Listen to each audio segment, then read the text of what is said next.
Welcome to the Rochester, New Hampshire History Podcast, a monthly show that will shine a light on a piece of history that has been all but forgotten. On Sunday, June 13, 1863, the 15th New Hampshire Infantry was stationed in Louisiana.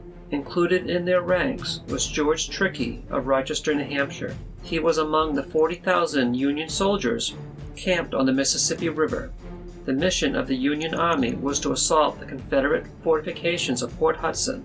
Unfortunately for George Trickey and the rest of their Union forces, their commanding officer was General Nathaniel Banks. The general is a Massachusetts politician with hardly any military experience. Taking the fortifications won't be easy. The Confederates have cannons, mortars, and thousands of riflemen defending the forts. General Banks ordered an attack on June 13th with hardly any planning and assumed, since the Confederates had only 7,000 soldiers, that victory would be easy and attainable.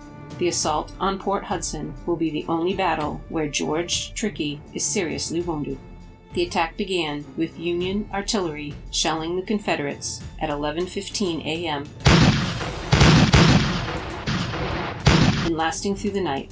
At 1 a.m. on June 14th, General Banks ordered the Union Infantry to simply charge the fortifications. The result is a Union defeat with 1,792 Union casualties compared to 47 Confederate casualties.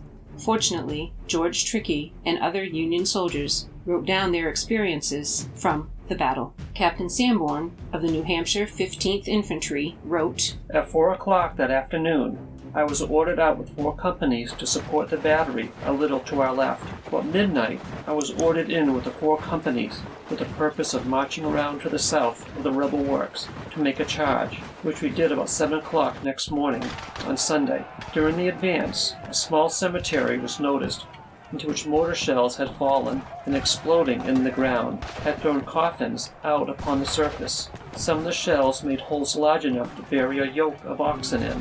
From the diary of Major Aldridge, charged at 5 a.m. through a deadly crossfire toward the rebel works, until compelled to halt by the character of the ground and murderous fire of the enemy. The 15th New Hampshire Volunteers were in the advance, kept their line perfect, deploying and deploying while advancing, retired at sunset, and bivouacked on our arms without our blankets or supper.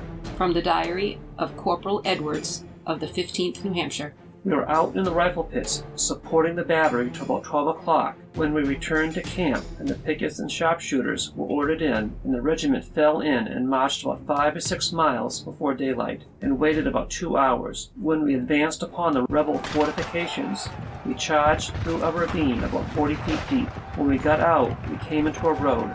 The rebel cannon raked the road with grape and canister, which killed and wounded our men fearfully. We had orders to fall down behind logs and stumps. I got behind a log where I laid all day. I had my gun hit by a shot, which stove the barrel in and spoiled it.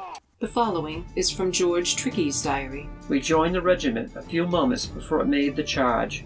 The enemy opened with their artillery, and their sharpshooters were busy at work. The orders were given to advance. The 15th led. The 26th Connecticut followed us. In our advance, the regiment came to an almost impassable ravine and deployed to the left, and clearing that, faced to the right, and then advanced upon the run. It was then the enemy opened with everything they could bring to bear. A shell passed over our heads and struck in the company of the 26th Connecticut, killing and wounding 23, making fearful havoc. Our regiment soon came to a ravine and sought shelter, finding it impossible to cross, so tangled were the trees, vines, and bushes. Just before reaching the ravine, I was wounded by a grape shot through my left arm. In the course of an hour or two, succeeded in reaching an ambulance, when I was taken to the field hospital, and after 6 or 8 hours from the time I was wounded, the wound was dressed. It had become swollen and very painful. In the course of the afternoon was sent to Springfield Landing, and from there to Baton Rouge, reaching the General Hospital there about 10 o'clock in the evening. The General Hospital contained 720 patients when I was admitted. After the failure of the June 13th battle, General Banks did not attack the fortifications again. He settled in for a siege and was content to starve the Confederates. On July 9th, the Confederates surrendered after running out of food and ammunition. After George Trickey's wound healed, he stayed in the Army until August 1865, when he was discharged. He returned to New Hampshire and died in 1908. He is buried in Rochester. This ends the podcast.